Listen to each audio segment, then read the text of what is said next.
Hello guys, BEd classes by Sundar Chowk से channel में आपका स्वागत है। सेकेंड ईयर स्टूडेंट्स के लिए फाउंडेशन कोर्स एक नया सब्जेक्ट महिला सशक्तिकरण वुमन एम्पावरमेंट को आपके सामने लेकर आ रही हूँ। देख रहे हैं स्नातक द्वितीय वर्ष 2023 राष्ट्रीय शिक्षा नीति के अनुसार नवीन पाठ्यक्रम फाउंडेशन कोर्स आधार पाठ्यक्रम, जो कि 50 प्रश्न ऑब्जेक्टिव के पूछे जाएंगे विद्यार्थियों। तो देखते हैं उसमें कैसे हमको स्टडी करना है। महिला सशक्तिकरण देख रहे हैं आप, ईयर 2023 इकाई 1 की बात कर रहे हैं।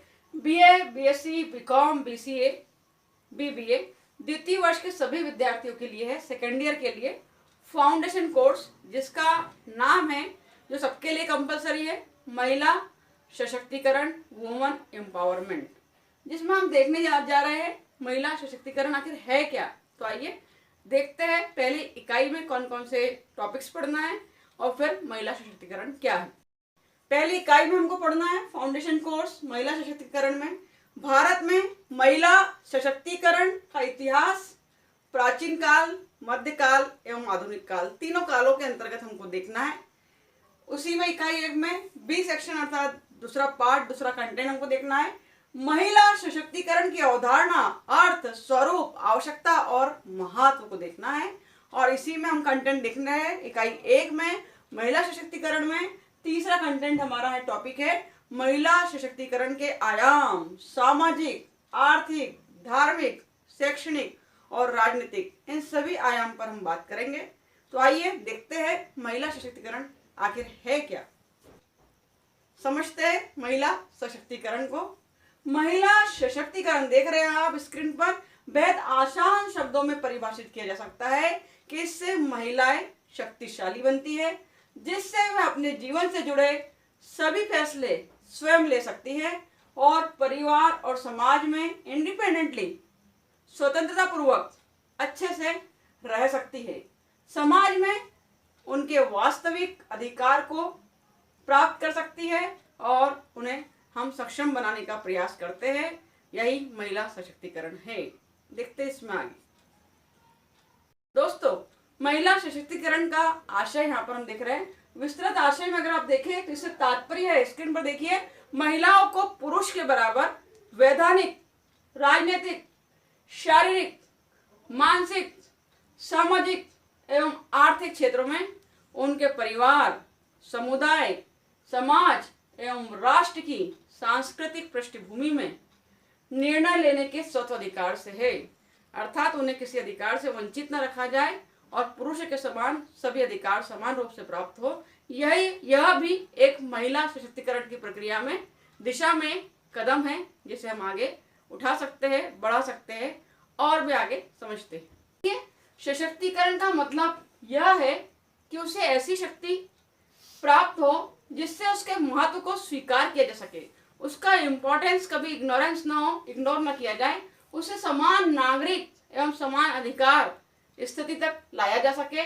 उसके लिए शक्ति का मतलब यह नहीं है ना केवल घर के अंदर, यह नहीं है, इससे तात्पर्य केवल घर के अंदर तक उसे अधिकार प्राप्त हो, यह नहीं है, उसे समान नागरिकता के अधिकार भी प्राप्त हो। समाज के प्रत्येक स्तर एवं पक्ष में उसकी भागीदारी सुनिश्चित करना भी महिला सशक्तिकरण है और भागीदारी को वो स्वतंत्रता पूर्वक ईमानदारी से निभा पाए, इसके लिए उसे आगे बढ़ाना। सशक्तिकरण का अर्थ एक ऐसी प्रक्रिया से है जिसके तहत शक्ति इन लोगों को अपने जीवन की परिस्थितियों को नियंत्रित करने की बेहतर मौके हम दे या मिल जाए। मतलब केवल संसाधनों का बेहतर नियंत्रण नहीं, क्या कह रहे हैं मित्रों, संसाधनों का बेहतर नियंत्रण नहीं, बल्कि उसका आत्मविश्वास में वृद्धि और पुरुषों के साथ बराबरी के आधार पर निर्णय लेने की क्षमता से है। अर्थात जो नियंत्रण है वो घर के अंदर के अलावा घर के बाहर भी हो, आत्मविश्वास में भी वृद्धि हो और पुरुषों के समान उसे अधिकार प्राप्त हो। महिलाओं के सशक्तिकरण के लिए आवश्यक है कि पुरुष समाज में स्त्रियों के साथ होने वाले भेदभाव के बारे में जागरूक बने और उन्हें सफलतापूर्वक निर्णय लेने के लिए आजादी प्रदान करें। आइए देखते हैं प्राचीन काल में महिलाओं की स्थिति पर बात करते हैं। प्राचीन काल में हम देख रहे हैं, प्रस्तावना आपके सम्मुख है, भारत का समाज सदैव ही पितृसत्तात्मक रहा है, अर्थात पिता के दायित्व, अधिकार और कर्तव्यों को ही इम्पोर्टेंस दिया गया है, उसके आदेशों का पालन किया गया है। यह महिला विवाह से पूर्व तक पिता का नाम लगाती है एवं उसी के उपनाम से कन्या की पहचान होती है। विवाह के पश्चात वह पति का नाम लगाती है। कुछ संस्कृतियों में तो विवाह पश्चात महिला का नाम एवं उपनाम दोनों ही बदल दिए जाते हैं, जिससे महिला की पूरी पहचान ही समाप्त हो जाती है।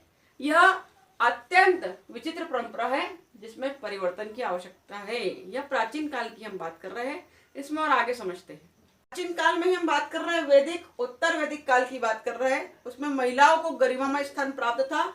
स्मृति काल में यत्र नारस्तु पूज्यन्ते रमन्ते तत्र देवता कहकर उसे सर्वसम्मानित किया गया। कहाँ पर? स्मृति काल में, अर्थात नारियों की जहाँ पूजा होती है वहाँ देवताओं का वास होता है, कहा गया। मनुस्मृति में स्पष्ट कहा गया है कि जहाँ स्त्रियों की पूजा होती है। किसमें कहा गया है? प्रश्न बनेगा। तो मनुस्मृति में स्पष्ट कहा गया है कि जहाँ स्त्रियों की पूजा होती है वहाँ देवताओं का वास होता है, देवता वहाँ निवास करते हैं, और जहाँ उसकी पूजा नहीं होती वहाँ सभी कार्य व्यर्थ हो जाते हैं। आगे बताया गया है कि जिस काल में नारियों का अपमान होता है वह काल, वह कुल विनष्ट हो जाता है। यह वैदिक काल की हम बात कर रहे थे, इसमें भी आगे देखते हैं। प्राचीन काल में महिलाओं की स्थिति पर हम बात कर रहे हैं, तो उसमें देखिए, अतः परिवार का कल्याण चाहने वाले व्यक्ति का यह कर्तव्य है कि वह सदा स्त्री का सम्मान करे। ज्योतिषाचार्य वराहमिहिर नोट डाउन करेंगे के अनुसार स्त्रियां परिवार में लक्ष्मी होती थी। किसके अनुसार स्त्रियां परिवार में लक्ष्मी होती थी? तो ज्योतिषाचार्य वराहमिहिर के अनुसार। वराहमिहिर कौन थे? गणितज्ञ थे, विशेषज्ञ थे, ज्योतिषाचार्य थे। इस तरह भी प्रश्न पूछा जाएगा तो ज्योतिषाचार्य थे। अतः उनका सम्मान किया जाना चाहिए, क्योंकि बड़े बड़े विद्वानों ने भी यही कहा है। ग्रहे लक्ष्म्यो मान्यः सतत अबला मानः विभे। जो लोग उनके चरित्र में दोष देखते हैं वे स्वयं अधम हैं तथा उनके विचार सद्भाव से प्रेरित नहीं माने जाते हैं। तो इसी तरह हम महिला सशक्तिकरण पर बात कर रहे हैं। इसी क्रम में आगे बढ़ते हैं मित्रों। महाकवि कालिदास ने भी, अब कालिदास जी ने क्या कहा देखिए, महाकवि कालिदास ने भी गृहिणी को सम्मति देने वाली सहचरी तथा एकांत की सखा के रूप में स्त्री की महत्ता को स्वीकार किया है। क्या कहा उन्होंने? गृहिणी कहा है, सहचरी कहा है, एकांत की सखी कहा है स्त्री को। तो नोट डाउन कर लेंगे क्या क्या कहा है कालिदास जी ने। इस प्रकार यह स्पष्ट है कि हिंदू समाज में स्त्रियों के प्रति सामान्यतः उदार एवं आदरपूर्ण विचार अपनाए गए। माता के रूप में वस्तुतः उसकी महिमा बहुत महान बताई गई। वराहमिहिर ने क्या कहा, कालिदास ने क्या कहा, जरूर नोट डाउन करेंगे, इस पर प्रश्न बनेंगे। अब हम बात करते हैं, मनु ने स्पष्ट लिखा है कि माता का पद पिता से भी बढ़कर होता है। महाभारत में पत्नी को त्रिवर्ग अर्थात धर्म, अर्थ तथा काम का मूल कहा गया है। त्रिवर्ग क्या है? धर्म, अर्थ और काम का मूल। यह पूछा जाएगा प्रश्न। महाभारत में स्त्री को क्या कहा गया? महाभारत में पत्नी को त्रिवर्ग कहा गया है, जो कि धर्म, अर्थ और काम का मूल है। इसके बाद लिखा है, कोष्टक में देख सकते हैं, भार्या मूल त्रिवर्गस्य।